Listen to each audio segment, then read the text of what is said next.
Republicans slam Biden for proclaiming Transgender Day of Visibility on Easter, though it's yearly observed on March 31st.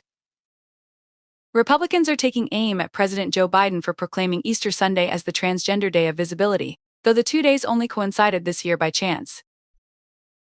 The Transgender Day of Visibility, which was started in 2009 as a day of awareness to celebrate the successes of transgender and gender nonconforming people, is held annually on March 31st.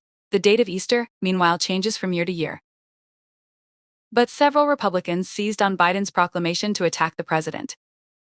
It is appalling and insulting that Joe Biden's White House formally proclaimed Easter Sunday as Trans Day of Visibility, former President Donald Trump's campaign said in a statement. House Speaker Mike Johnson said the Biden administration had betrayed the central tenet of Easter in a post on X. The American people are taking note.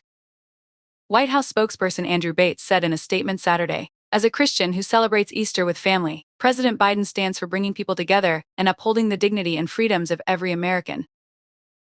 Sadly, it's unsurprising politicians are seeking to divide and weaken our country with cruel, hateful, and dishonest rhetoric. President Biden will never abuse his faith for political purposes or for profit, Bates said.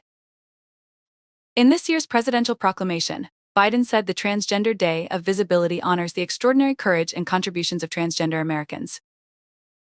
Transgender Americans are part of the fabric of our nation, the proclamation said, adding that they deserve, and are entitled to, the same rights and freedoms as every other American, including the most fundamental freedom to be their true selves.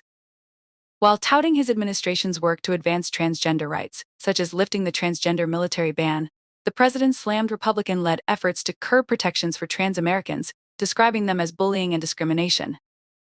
Biden issued the first ever presidential proclamation of its kind in recognition of the Transgender Day of Visibility in 2021, and has since issued a proclamation every year.